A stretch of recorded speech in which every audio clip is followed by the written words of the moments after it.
Сәлеметсіздер ме, құрметті 7 сынып білім алушылары. Бұл видеода біз сіздермен геометрия пәнінен бірінші тоқсандағы алғашқы жиынтық бағалауымыздың есептеріне шолу жасаймыз.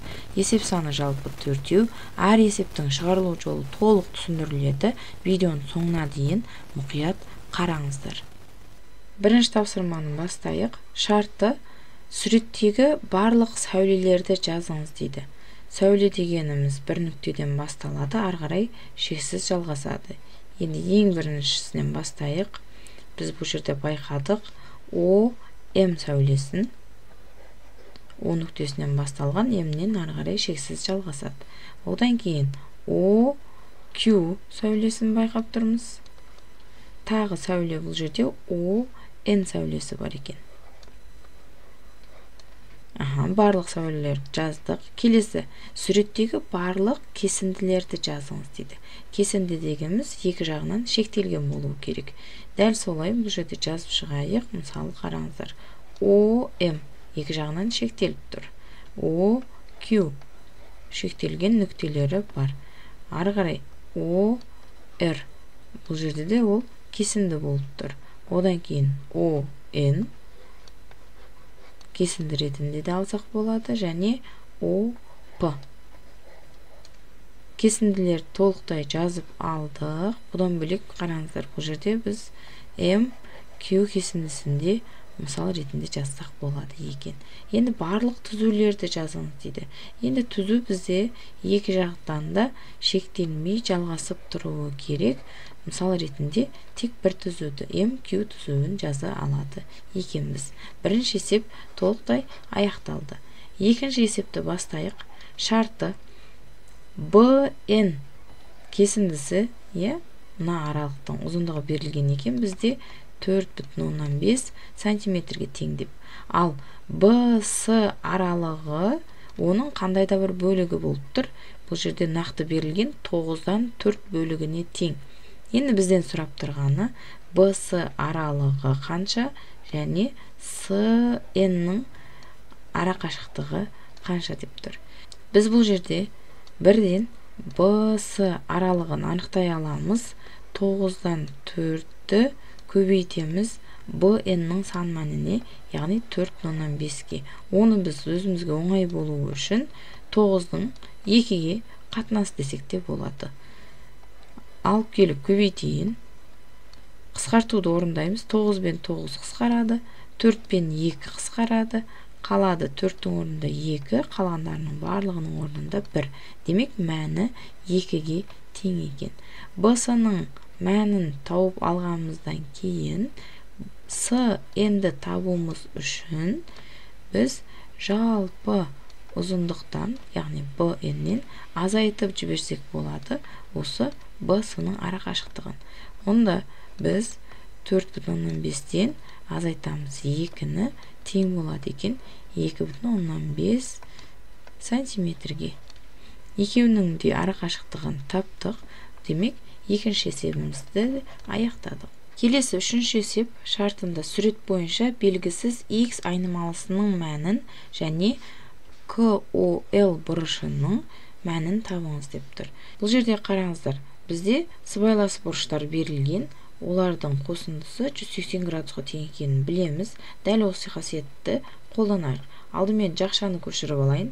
X қосылған 2 плюс 4 градус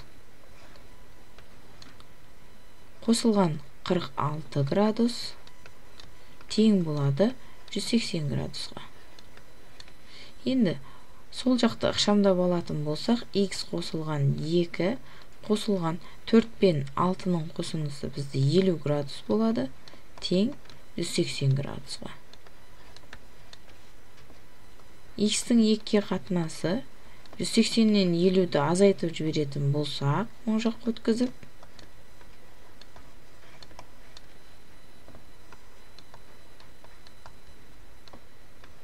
мәні тең болады екен 130 градусқа. Енді бұл жерден X-тің мәнін бірден жазайық.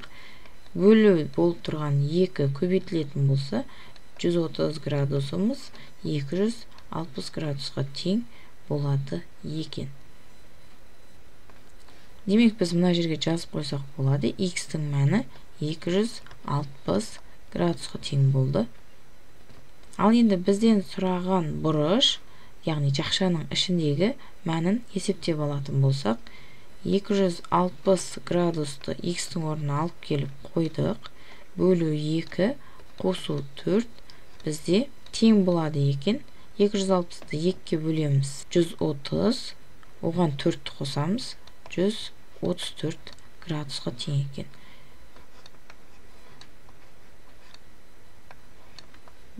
Анықтауымыз керек болған бұрыштың мәнінде есептеп алдық. Демек, үшінші есебімізде аяқталды.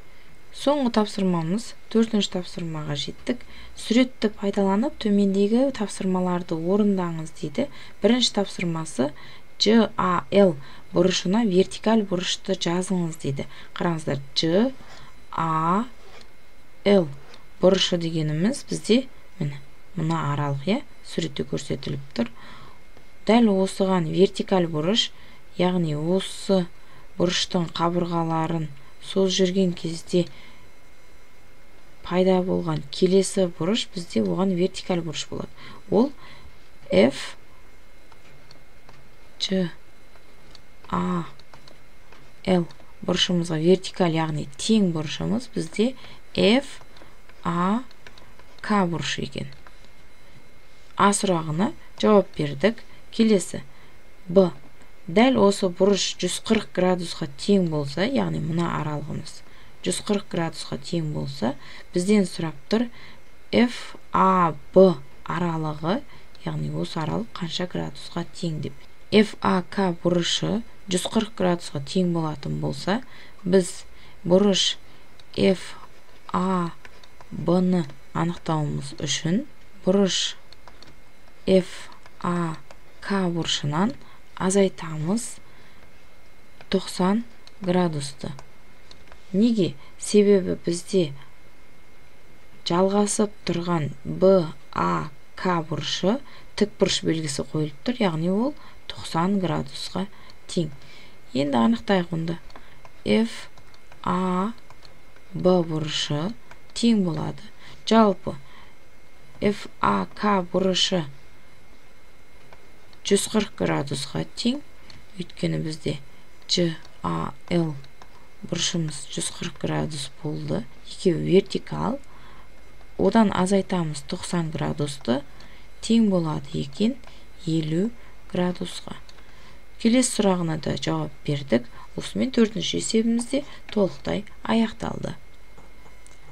Құрметті 7-ші сынып білім алушылары, сіздермен берілген 4 есепті де толықтай қарастырдық. Әлі де сұрақтарыңыз бар болса, комментарийге жазсаңыздар болады. Міндетті түрде жауап беріледі. Ал видео түсінікті болып сіздерге ұнаған болса, достарыңызға жіберіп, дайындықтарыңызды шыңдап алыңыздар. Барлықтарыңызға сәттілік.